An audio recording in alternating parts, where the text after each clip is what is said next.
Na mbunge wa viti maalum mkoa wa Iringa Rita Kabati ametoa ombi hilo wakati wa kipindi cha maswali na majibu bungeni, ambapo ametaka kujua ni lini serikali itajenga vituo vya afya katika vijiji vya wilaya ya Kilolo ili kuepukana na wagonjwa kubebwa katika machela kufuatia kutembea umbali mrefu kufuata huduma za afya. Kwa kuwa sera ya serikali ni kujenga kituo cha afya kila kata na zahanati kila kijiji. Kata ya Idete, Kimara, Ukwega ni kata ambazo ziko pembezoni sana mwa wilaya ya Kilolo, lakini hazina vituo vya afya, lakini barabara zao hazipitiki. Sasa hivi wagonjwa wanabebwa na machela. Je, ni lini sasa serikali itaondoa mateso wanayopata wananchi wa kata hizi ambazo ziko pembezoni na hazina vituo vya afya? Na hapa majibu ya serikali yakatolewa.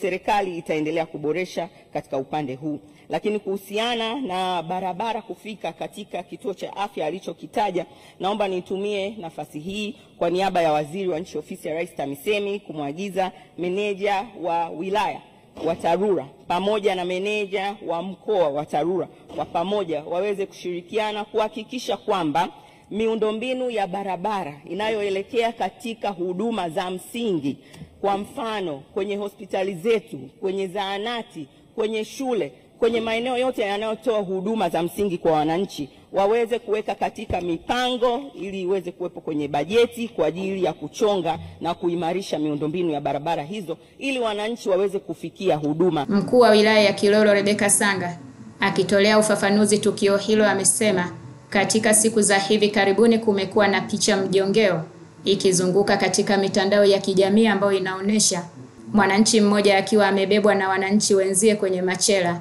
na ikiwa imeambatana na maelezo ya kwamba mwananchi huyo alikuwa akipelekwa kutibiwa kwa kubebwa kwenye machela kwa sababu ya ubovu wa miundombinu ya barabara. Napenda kutolea ufafanuzi kuhusu clip ya video ambayo imekuwa ikisambaa kwenye mitandao ya jamii ikionyesha mgonjwa akibebwa kwenye machela na kupelekwa hospitali, na inaelezwa kwamba huo ndio utaratibu katika wilaya ya Kilolo, eneo letu lile, kwamba wagonjwa huo wanabebwa kwenye machela kupelekwa hospitali. Kitendo kile kilitokea kwa mgonjwa mmoja, lakini si kwamba ndio utaratibu. Barabara ile ya Idete Kiwalamo ni barabara yenye urefu wa kilomita 8.5, 8.5. Barabara ile si mbaya, isipokuwa kuna eneo la mita 200 ndio limeharibiwa kipindi hiki cha mvua. Kama unavyojua uchumi wetu wa Kilolo unategemea sana mazao ya misitu, kwa hiyo magari mengi yanayobeba magogo, mbao yanapita kwenye barabara hii, na nakumbuka yanakuwa na uzito mkubwa. Hivyo yaliweza kuharibu kipande hicho cha mita 200. Lakini kilichofanyika, mgonjwa alibebwa, ni huyo mmoja tu, alibebwa katika eneo lile ili kufikishwa eneo ambalo gari linaweza kufika. Kwa hiyo akachukuliwa na ambulance na akafikishwa hospitali, akaendelea na matibabu. Tunashukuru serikali, tumeweza kukaa kikao na watu wa TARURA, wataalamu wa TARURA, na wameweza kutafuta long term solution. Kwa sasa tunaenda kwanza kupatengeneza tu ili magari yaendelee kupita, na panapitika hata sasa ukienda panapitika kabisa. Isipokuwa sasa ili kuweza kuzuia tatizo hili lisitokee tena kipindi cha mvua nyingi kutokana na uharibifu unaofanyika na magari makubwa, wataalamu wameandika andiko la kuweza kutengeneza rigid pavement.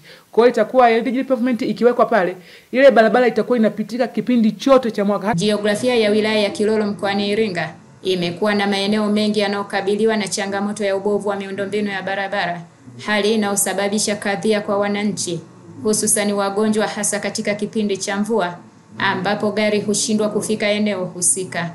Zuhura Zuhairi, Tanash Online, Iringa.